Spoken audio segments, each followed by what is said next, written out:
Okay, lads, so the next thing we're doing in integration, so we're coming to the end of it now, it's the average value of a function, okay? And you can see this formula here, it's 1 over b minus a multiplied by the integral of your function between b and a, your limits. So we'd be used to this part here, so you're integrating your function and then you're subbing in your b minus subbing in your a, right? So the only thing we're adding in is 1 over b minus a, so it's 1 over that minus that, all right? So will you please learn that formula because it's not in your log tables. So let's do an example. Find the average value of the function f of x is equal to this between your limits 1 and 4. All right, so my limits here are 1 and 4. Okay, so off we go with it. So it's 1 over, so it's that minus that, 4 minus 1, multiplied by the integral between 4 and 1 of x squared minus 4x plus 5. All right, so integrate that. So it'll be 1 over 3 multiplied by the integral of, so it's between 4 and 1, and it is x to the 3 over 3 minus 4x squared over 2 plus 5x. Can we tidy that up a little bit? So we're going to sub in our 4 and our 1, so it's x3 over 3 minus 2x squared plus 5x. All right, so that 1/3 just sits there, and we're going to go subbing in our 4 and our 1 now. So it's 1/3 all multiplied by, so kind of keep that outside there, and it's going to be your 4 cubed over 3 minus 2 by 4 squared plus 5 by 4. That's the first part, remember, minus off, subbing in your 1. So we have 1 cubed over 3 minus 2 by 1 squared, and not over anything, plus 5 by a 1. And that's all multiplied by 1/3. So keep the 1/3 outside there. That's the only new thing in this now, right? So we're keeping that 1/3 outside there. And what do we get? So we have 4 to the power of 3 over 3 minus 2 by 4 squared plus 5 by 4 equals 9 and 1/3. So we've 9 and 1/3 here minus whatever comes out of this one. So it's 1 over 3 minus 2 plus 5 equals 3 and 1/3. Okay, so 9 and 1/3, take away 3 and 1/3, that is 6. So it's 1/3 of 6 is 2. So the average value of the function is 2.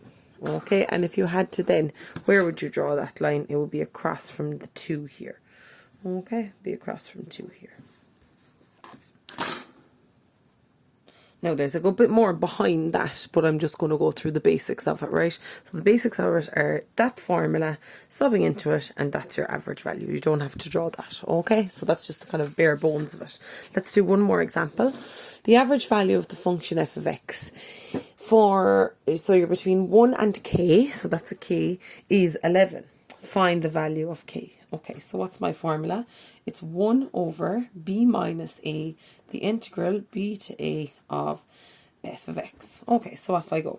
So it's 1 over b minus a, k minus 1, multiplied by, so what's the top limit? It's k, bottom one is 1. So you'll get those from there.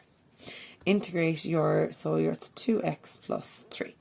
So they've told me that when I do all of that, it's equal to 11. So when I sort all of this out, I can put it equal to 11.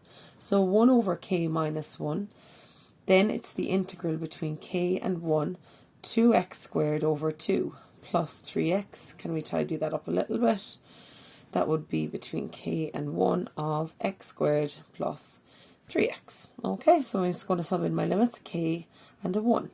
So that's 1 over k minus 1 stays outside here. And what am I going to have inside? It'll be k squared plus 3k minus, subbing in your 1 squared minus plus 3 by 1. So keep your 1 over k minus 1 outside here. What do we have in here? K squared plus 3k. All that will be 1 plus 3 will give me 4. So it'll be minus 4. Now, they told me that's equal to 11. So I can put this whole thing equals to 11. Now, when this is on the bottom line over here, it can come up and multiply. So I have k squared plus 3k minus 4, because that's just multiplied by a 1, is equal to 11 multiplied by k minus 1. So k squared plus 3k minus 4 is equal to 11k minus 11. K squared plus 3k minus 11k minus 4 plus 11 is equal to 0. K squared minus 8k plus 7 is equal to 0. Okay, so would you go minus b or would you go factors? Up to yourself. I'm going to go factors. K and k, 7 and 1, minus and minus.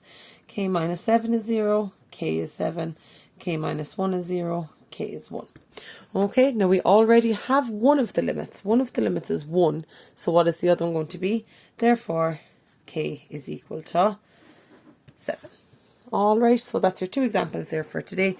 Basically, it's just using this formula here, so you have it here in your notes or inside in your book. Okay, thanks lads.